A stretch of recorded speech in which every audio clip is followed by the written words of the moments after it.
बहुत ही क्रूर, दुर्व्यवहारी, तानाशाह किस्म का व्यक्ति था। दूसरों के ऊपर अपना अधिकार कायम करना, उन्हें काबू में रखना उसकी प्रवृत्ति में शामिल हो गया था। और अपने बेटे रे के साथ तो वो और भी क्रूरता से पेश आता था। उसे अपमानित करना, भला बुरा कहना, उसके किसी भी काम से खुश न रहना, चाहे वो अच्छा ही काम क्यों न हो, उसमें भी मीन मेक निकालता। कार्ल और रे का रिश्ता कुछ इसी तरह का बन गया था। बचपन से ही रे अपने पिता के इस रवैये को झेलता आ रहा था। अत्यधिक शराब पीना और अपने बच्चे के ऊपर चिल्लाना, ये कार्ल का रोज का धंधा था। अब रे के बाल मन पे इन सब का बहुत ही नकारात्मक असर पड़ा। उसके अंदर कुंठा, डर, भय, आत्मविश्वास की कमी और तमाम तरह की नकारात्मक विचारों ने जगह बना ली। रे अपने आप में ही सिमट कर रह गया। अपनी भावुकता को वो हमेशा दूसरों से छिपाया करता। उसके अंदर क्या चल रहा था ये कोई जान ही नहीं पाता। एक तरह से उसने अपने चारों ओर एक सुरक्षात्मक कवच बना रखा था, जिसके अंदर वो किसी को दाखिल ही नहीं करता था। खैर, रे का ये जीवन भले ही कठिन था, पर वो एक बहुत ही मजबूत आत्मा थी। उसने इन सब परिस्थितियों का बहुत ही मजबूती के साथ सामना किया और सारा जीवन उसका अपनी नकारात्मक भावनाओं से लड़ते हुए और उसे पराजित करते हुए बीता। अब जब उसका ये जीवन समाप्त हुआ और वो आत्मालोक पहुंचा, तो पिता और पुत्र जब दोबारा से मिले तो वहाँ पे इनका आपसी रिश्ता कैसा था? क्या कार्ल अपने बेटे से मिलेगा आत्मालोक में, या इनके बीच की कड़वाहट पहले जैसी ही होगी? इन सारे सवालों का जवाब रे के रिग्रेशन से मिलता है। रे ने बताया कि मृत्यु उपरांत जब वो आत्मालोक पहुंचा तो उसके गुच्छ समूह के सदस्य उसे शुभकामनाएं देने के लिए एकत्रित थे, और वो भी घड़ी के ऊपरी सिरे की तरह अर्धगोलाकार में सारी आत्माएं खड़ी होकर रे का स्वागत करती हैं, जबकि रे उन सबके बिल्कुल बीच में था और उसका मार्गदर्शक आइसेक्स उसके ठीक पीछे था।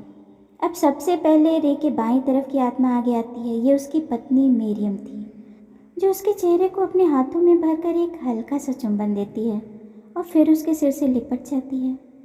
उसके बाद रे की दादी अपने स्नेहपूर्ण ऊर्जा को उसके चारों ओर बिखेर देती हैं, और उसके बाद रे की बेटी एन वो आगे आती है और खुशी से झूलती हुई उसके गले लग जाती है, और रे का संतुलन बिगड़ने पे वो जोर से हंसती है।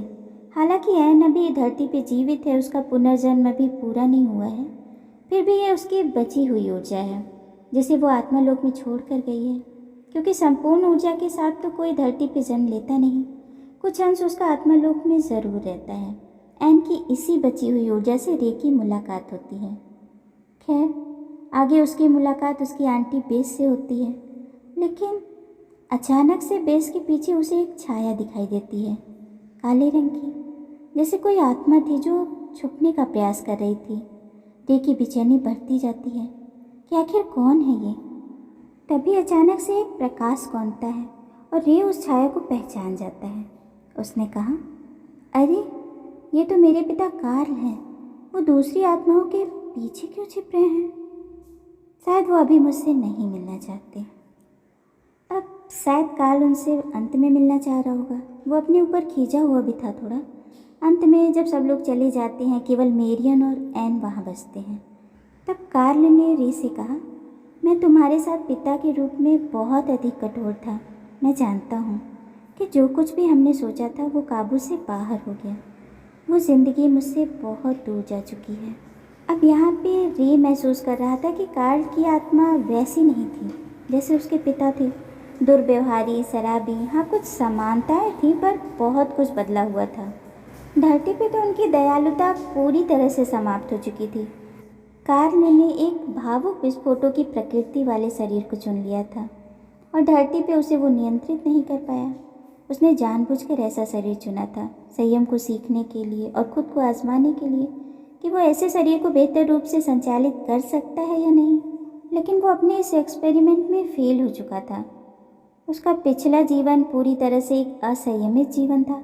उस जीवन में कार्ल ने न तो खुद ही कोई अच्छा काम किया और न ही रे को करने दिया।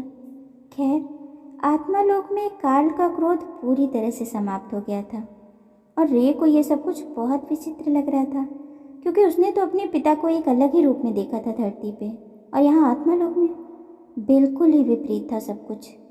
इसी तरह से मेरियन और एन जीवन की कुंठाओं को बहुत ही आसानी से ख़त्म कर देने वाली आत्माएं थीं, और इस काम में वो बहुत पारंगत थीं। अब रे का मार्गदर्शक आइसेक्स, वो अपने विद्यार्थियों को सिखाने के लिए अक्सर हास्य का प्रयोग करता था। अब जैसे हर शिक्षक का अपना तरीका होता है बच्चों को सिखाने का, उसी तरह से आइसेक्स भी उपदेशात्मक सीख की बजाय हंसी खेल में चीज़ों को सिखाता था। ये उसका तरीका था सिखाने का। वो किसी भी कार्य को प्रोत्साहित करने के लिए किसी पे दबाव नहीं डालता था, क्योंकि दबाव के प्रति कार्ल और रे दोनों ही आत्माएं बहुत बुरी तरह से प्रतिक्रिया देती थीं। इसलिए आइसेक्स चीज़ों को हास्य तरीके से समझाता था उन्हें। आइसेक्स एक तरह से एक कोच की तरह था उनके लिए, निर्देशक की तरह नहीं। अब डॉक्टर न्यूटन ने रे से कहा कि ठीक है, पर ये सब जानकारी तुम दोनों से कैसे जुड़ी हुई है? मतलब तुम दोनों का रिश्ता जो पिछले जीवन में बिगड़ा, उनका इन सब से क्या संबंध है? कहीं न कहीं डॉक्टर न्यूटन समझ नहीं पा रहे थे कि आखिर क्यों रे को कार्ल की बेटी की जिम्मेदारी सौंपी गई। अब इसे जानने के लिए कार्ल और रे के इस पिता पुत्र वाले जीवन से भी पहले के जीवन में जाना होगा, यानी एक जीवन जो अभी डॉक्टर न्यूटन के सामने था, जिसका वो रिक्रिएशन कर रहे थे, और उसके पिछले जीवन में जब वो पिता पुत्र के रूप में थे, जिसमें उनका आपसी रिश्ता बहुत कड़वाहट भरा हो गया था, और उससे भी पहले का जीवन जिसमें रे एक अनाथ बच्चा था। माँ की मृत्यु हो चुकी थी और कोई समझाने वाला, रास्ता दिखाने वाला था नहीं, इसलिए वो बहुत सारी बुरी आदतों का शिकार हो गया। समय और समाज की ठोकरों के साथ वो बड़ा हुआ। परिस्थितियों ने उसे सेल्फिश बना दिया। वो सिर्फ अपने बारे में सोचने लगा, लोगों की परवाह ना करना, उनके प्रति अपनी जिम्मेदारियों को ना समझना उसकी आदत में शुमार हो गया था। अब इस जीवन से लौटने के बाद आइसेक्स ने उससे पूछा था कि क्या तुम्हें धनी और बहुत लाड प्यार करने वाले अभिभावक की इकलौती संतान के रूप में धरती पे वापस भेज दिया जाए? पहले तो रे ऐसे जीवन के लिए विचार कर रहा था, लेकिन बाद में उसे लगा कि ये तो बहुत आसान हो जाएगा, इससे क्या सीख पाऊंगा। और रे को आसान जीवन बिल्कुल भी पसंद नहीं था, इसलिए उसने आइसेक्स से एक कठिन जीवन की मांग की, जिसमें कार्ल और रे दोनों साथ हों, को सीखने की गुंजाइश हो।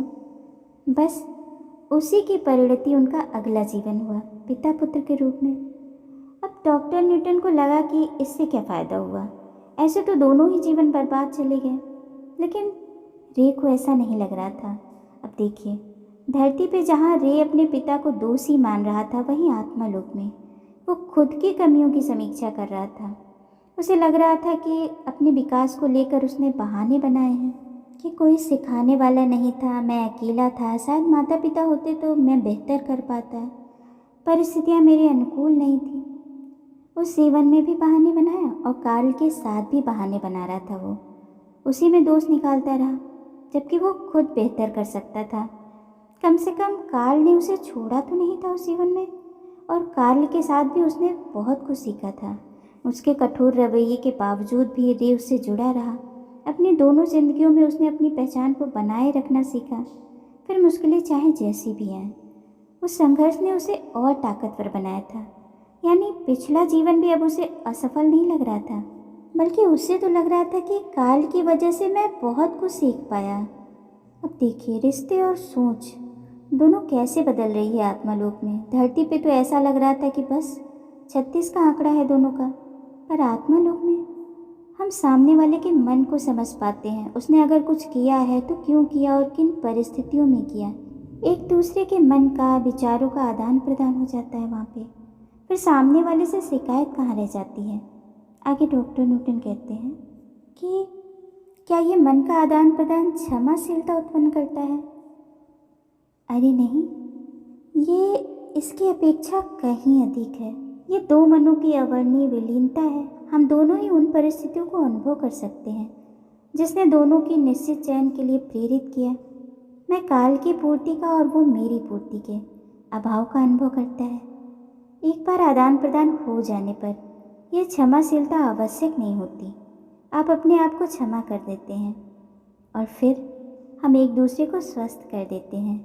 आपसी समझ पूरी हो जाती है। हम दूसरी जिंदगी में पुनः प्रयास करेंगे जब तक कि हम इसे ठीक नहीं कर लेते। यानी अब दोनों ही एक दूसरे को भली प्रकार से समझ रहे थे। कोई गिला, कोई शिकवा नहीं था उनके मन में। अंत में अपनी आखिरी जिंदगियों को साथ साथ जीने के बाद रे और कार्ल अपने आत्मिक समूह में दोबारा घुल मिल गए और प्रसन्न हो गए। यानी हमारे आसपास जितनी भी भूमिकाएं हैं उन सब का अपना एक उद्देश्य है। एक बार जरा खुद से पूछ कर देखिए ईमानदारी से कि अगर आपकी ज़िंदगी में वो टेढ़ा व्यक्ति ना होता तो आप क्या सीखने से महरूम रह जाते। ज़रूर उसने भी आपको कुछ न कुछ सिखाया ही होगा। आज कार्ल रे के बड़े भाई के रूप में है और कभी भी उसका संबंध रे के साथ ठीक नहीं रहा, आज भी। इसी तरह से एन की आत्मा आज रे की पुत्री के रूप में नहीं बल्कि उसकी माँ के रूप में है।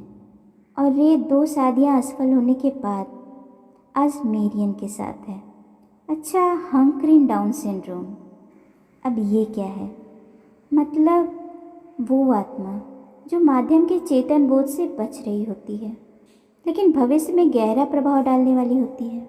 जैसे कार्ल और रे के केस में कार्ल पहले छिपने का प्रयास कर रहा था, इसी तरह से एक और केस था जिसमें एक महिला रिग्रेशन के दौरान अपने दिवंगत पति की आत्मा से मिलती है, जो एक दृश्य में उसका आलिंगन करता है और कहता है कि मजबूत बनो और सभी चीज़ें बिल्कुल ठीक हो जाएंगी। तभी महिला को वहाँ पे एक और आत्मा काली आकृति के रूप में दूसरों के पीछे छिपती हुई दिखाई देती है। अब वो महिला ये तो जान चुकी थी कि ये उसके भावी पति की आत्मा है जो भविष्य में उससे जुड़ने वाला है, पर वो उसे ठीक से देख नहीं पाती क्योंकि उसे देखने की अभी अनुमति नहीं थी। वो कौन है? अगर वो जान जाती तो उनके मिलने की स्वाभाविकता ही नष्ट हो जाती। ऐसी आत्माओं के लिए डॉक्टर न्यूटन हंकरिंग डाउन सिंड्रोम शब्द का प्रयोग करते हैं। अच्छा, कुछ आत्माएं दूसरों के समूह से भी कभी कदार जुड़कर रहती हैं और उनसे सीखती भी हैं। ऐसी ही एक आत्मा थी जो अपने समीपवर्ती समूह में घूमने के लिए चली जाया करती थी। अब वो वहाँ करती क्या थी, क्या सीखने के उद्देश्य से जाती थी, इन सबको हम अगली कड़ी में डिटेल से जानेंगे।